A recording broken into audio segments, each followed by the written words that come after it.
Hi, welcome back to our final episode of our three-part series on trust. Hi, Christy. I'm really enjoying this. I think it's great to tackle it in this way, to be able to articulate some of these aspects of trust.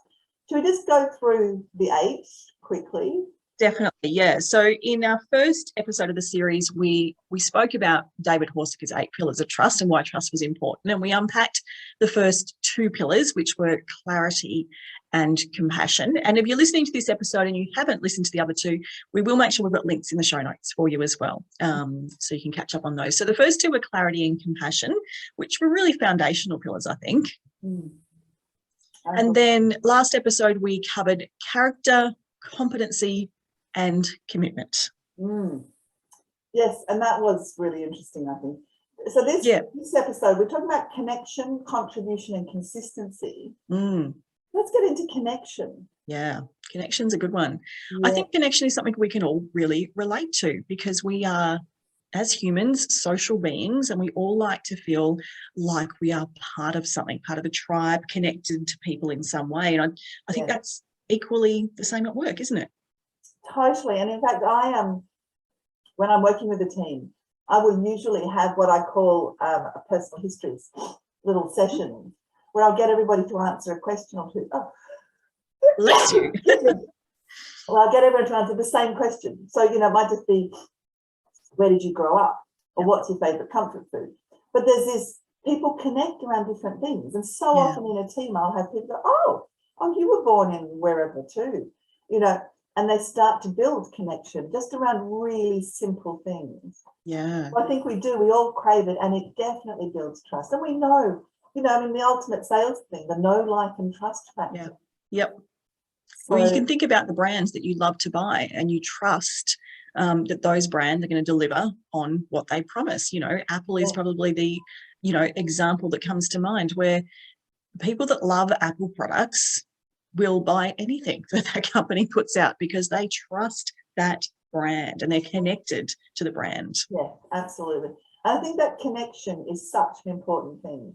And as leaders, I think this is not a difficult one. No, I agree. I think creating connection with your team is one of those things that we as leaders should be just doing because that's what we do. I think this, and connecting with individuals. Yes. I think that's so important because that connection enables us to understand what's going on for our people, enables us to understand what motivates them and why they come to work every day and what's going on for them. So we are able to connect with them, but that we need to share with them so that they can connect with us as well.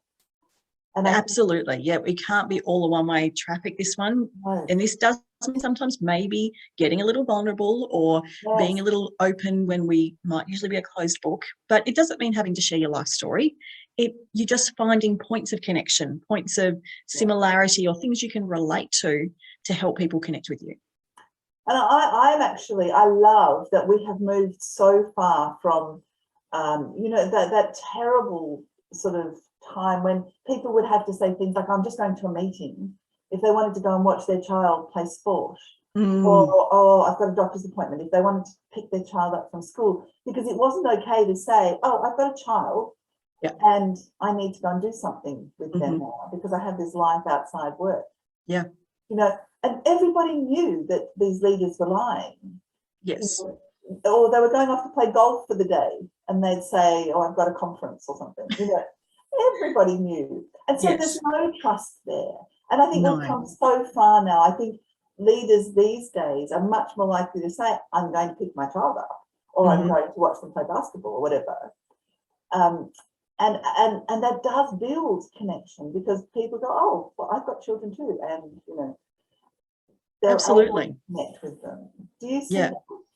Definitely. I think we're all much more open to the fact that work is just one part of our life and we all have other and people are definitely much more open talking about it. I mean, I've been, as you know, screening a lot of resumes for my clients in and when I am phone interviewing a shortlist, my entire goal is to get connection with that person in the first minute so that they will tell me all the information I need to know. And that's something I've honed as a craft, over many years. But what I am noticing is people are very open to talking about their life and why this role fits in with their life, rather than just pitching themselves for the role, and open to saying, actually, I really want to do some volunteer work, or I have children, or I've got a side hustle. And they're very open about that, which is great. It is good. It is good. And I think the more we can do that, because people do want to connect at work. This is this whole being able to bring your whole self to work thing. The more connected we are with our people, the more they will be able to do that, and the more effective they're going to be at work. Yeah, exactly. And I think this sense of connection, this sense of belonging is so important to not only building trust, but to building engagement in our people, to having people that want to stay with us long term. Totally. And I see, when I'm talking to businesses about people that are perhaps looking to exit their business and the signs they should be looking out for, one of the biggest red flags is when someone withdraws from social connection at work. Isn't that interesting? As soon as they start doing that, they are absolutely actively looking to exit, because breaking that social connection is far harder than resigning from the job. So if they're starting to withdraw socially and disconnect socially, they are definitely on an exit plan. Yeah.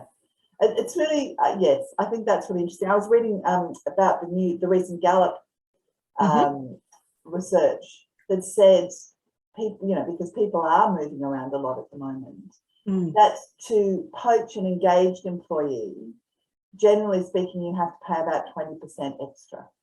But for somebody who doesn't feel connected, who's not engaged with their team and their organisation, they don't need any extra money to move. No, sometimes even less. Potentially, yeah. So I think it's again, it's that stick factor, isn't it? People feel a connection, they will stay because they feel connected in a whole lot of different ways. And I agree with you. The flip is true. When they start disconnecting, they're moving out. Yeah. It's a red flag, definitely. So connection, I agree, it's something we should be doing fundamentally as leaders to create that. Contribution is an interesting one, isn't it? Yes, isn't it? So I think, to me, in some ways, this goes with competency. I think as leaders, we still need to get results, don't we? Correct. And I think we can be great leaders in building trust by being compassionate and being clear. But if we're not getting stuff done, we're not contributing, that's going to, erode away that trust. Absolutely. Yeah. And I think that's the thing. And I remember years ago working with a team where the team leader, lovely person, and everybody liked him. Everyone talked about him as a great bloke. But everybody also knew, and they hadn't really, until I started working with them, articulate the fact that they felt like he did nothing. And I think that's really interesting when you're looking at your leader and you feel like you're carrying all the load and they're not contributing. And certainly there wasn't any trust around that sort of, any of that predictive trust around actually producing things. Yeah, people trust people that get stuff done. Yeah. And, we trust, if you look at the members of your team that you trust the most, I can almost guarantee it's the one that you can hand something to and without a shadow of a doubt it's going to get done and it's going to be good. Yeah. And I think with leaders too, part of our role is to represent the team beyond the team. And the team needs to see that you're doing that too, that you're contributing to the team by supporting them out more broadly or representing them out there too. Absolutely. Going into bat for them in those bigger meetings, or if there's something that the team needs and you've got to go and get permission or seek support for that, that even if you're not successful, although you're better if you are, but even if you're not, that you've gone into bat for the team and you've shown that, you will do what it takes to get what this team needs so that they can get the job done. Yeah, absolutely. No, I think contribution is an important one. And it's one of those ones that, yes, we just think will happen as a matter of course, but it doesn't always. No, and it's interesting. I've certainly heard other stories as well, similar, where, we really like this person, but they don't actually do anything. We do all the things. And it may not be the case, but if your contribution is totally transparent and they can't see that you're making any contribution, then that will be the feeling. So if you are making contribution, your team are seeing it. Yes, because perception's reality, isn't it? So, yes, you need to manage that perception. However you do that. Yeah, exactly. Consistency, what is the last one? I think this is a really interesting one because I think we all know that if somebody is does something one week and something completely different the next week, or we can't trust that their response is going to be consistent. I think that's a really big red flag for trust, I think. Absolutely. And consistency is about doing the little things over and over and over again. Yes. So, I'm trying to think of a really good example, but some of the leaders I've worked with tend to be not really great at giving positive feedback or saying thank you, or those little things to say, hey, great job. Yes. But they're very good at letting the team know when things have gone terribly badly. And I remember doing an exit interview with a staff member who said, one time he said thank you, and it was amazing because we had done something really hard and it was a big deal. But he never said that any other time when, and over 5 years, I heard all the bad things and only once I ever heard thank you. And if he just said thank you a little bit more, was more consistent with that, it would be a very different culture. So I find those little things are the ones that to our team make the biggest difference. Yeah, totally. I've also worked with teams where, we go in and we do some work and we talk about all of this and how the team functions. And what I come back in sort of 6 months later and then potentially 6 months again. And what I've heard from teams sometimes is there's this flurry of activity from their leader after the team workshop. And they do a whole lot of stuff and then they just go back to business as usual. Yep. And stop communicating and stop doing all those things that the team said were important. And then we get together again at the 6 month mark and there's another flurry of activity.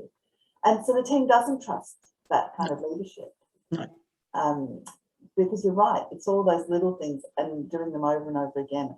And I like David's example. He talks about, I didn't become overweight because I ate too much today. Yeah. Because over a series of days, yep, I ate too much. It's like all of that research and everything we read about habit forming and habit breaking.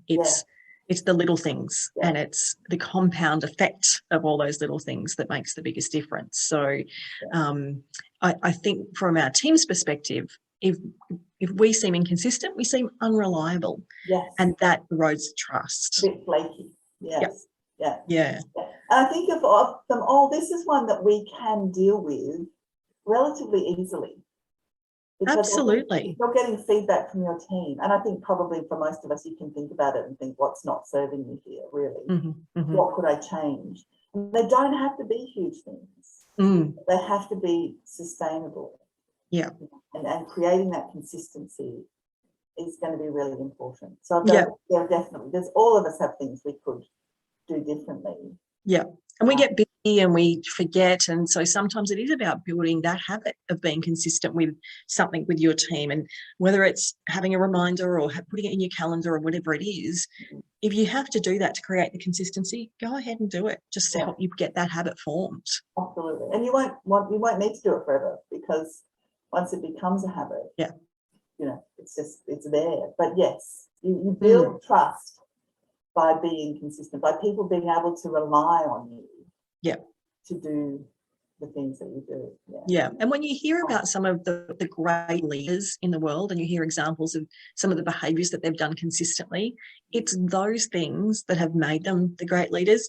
Yet if you were to have asked them in that time, they would have no way quoted that as their best leadership skill. Like I think it was like a creative director at Walt Disney, I think, who used to every morning go around and talk to the team on the floor and talk to several people and say thank you for something. Thanks for that.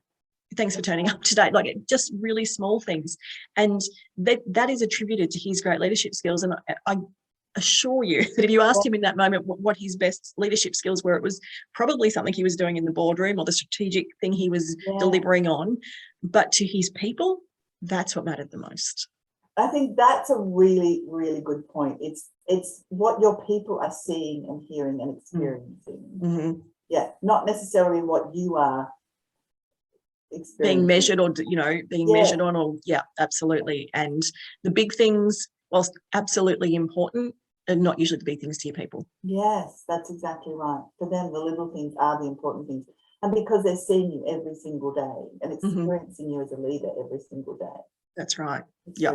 So it's been an interesting 3-part series, Juliette. To recap, we've been talking about the importance of trust in our teams, but how to build trust, and of course, how to avoid breaking trust. And we've shared with you David Horsager's 8 pillars of trust, just as a simple way to start to really understand and articulate ways in which trust can be broken and built. And I think all 8 are really important, and we can relate to how we can improve or tweak. For me, I love the bookends. I love clarity and consistency, the first and the last, as some really simple ways that we can start to look at building trust better. I agree. And I think, yes, and for me, compassion is right up there, just because I think that helps us connect with our people. That's right. It feeds into the others, doesn't it? It totally does. And that idea that we are thinking about them and focused on them as well.